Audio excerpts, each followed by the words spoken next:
Isso demora 4,5 bilhões de anos para acontecer. E eu não estou falando do tempo que demora para você arranjar alguém. Imagine que um belo dia você acorda e recebe em sua casa uma caixa contendo 1 kg de urânio 238. Tu fica muito feliz com o presente e resolve guardar.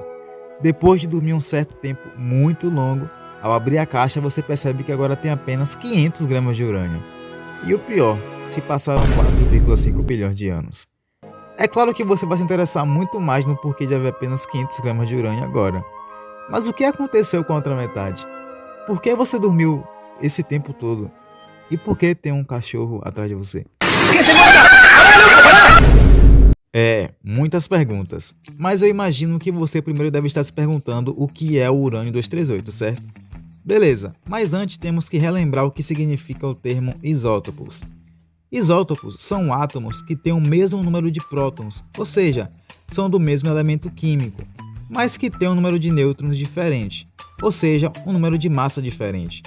A gente dá os nomes aos isótopos escrevendo primeiro o nome do elemento, seguido do seu número de massa. Por exemplo, urânio 238, 235 e 234 são todos isótopos diferentes do urânio. O símbolo do isótopo é representado pelo símbolo do elemento químico com o número de massa em cima à esquerda, mas também é comum indicar o número atômico do elemento embaixo. O urânio 238, um dos isótopos do urânio, é o mais abundante na natureza e corresponde a mais de 99% do urânio encontrado. Por outro lado, ele não é o isótopo usado com fins de geração de energia nuclear. Nesse caso, quem é utilizado é o urânio 235. Beleza! Agora você sabe o que são isótopos e o que é o urânio 238. Mas o que aconteceu com a outra metade que estava na caixa? Bom, os átomos de urânio 238 sofreram decaimento radioativo, que se refere à decomposição parcial, digamos, natural dos núcleos desses átomos. Nesse processo, são liberados um átomo de tório 234 e uma partícula alfa, que é basicamente um núcleo de hélio, formado por 2 prótons e 2 nêutrons. Esse é um exemplo de radioatividade. Esse processo, que é uma reação nuclear e não química, pode ser representada pela seguinte expressão, que é uma equação nuclear. Como vocês podem ver, um átomo de um elemento, o urânio, deu origem a um átomo de outro elemento, tório. Chamamos isso de transmutação nuclear, o sonho dos antigos alquimistas de transformar um elemento em outro. No caso do urânio 238, o tempo necessário para que metade de um número inicial de núcleos se desintegre é de 4 bilhões e meio de anos. Chamamos isso de meia-vida, que é justamente o que o nosso exemplo da caixa traz. Já o urânio 235, por exemplo, possui uma meia-vida de cerca de 710 milhões de anos. O fato do urânio 238 demorar mais de decair se deve ao fato de seu núcleo ser mais estável.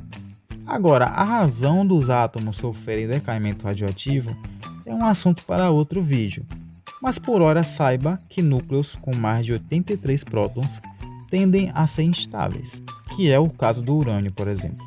Na verdade, o decaimento do urânio 238 não termina no tório.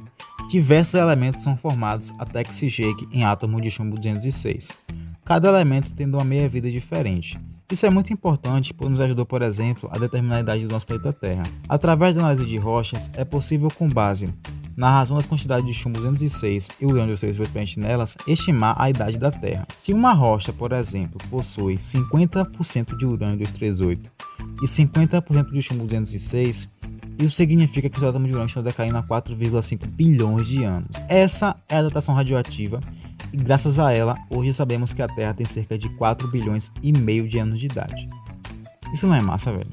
A radioatividade é um assunto muito interessante e pode ser tema para diversos vídeos no futuro. Graças aos avanços da química nuclear e da física, hoje nós temos diversas tecnologias e formas diferentes de gerar energia, destacando a importância da ciência em nossas vidas. Se você curtiu o vídeo, deixe seu like, sua avaliação e, claro, não deixe de comentar suas sugestões. Até o próximo vídeo e continue estudando. Até lá!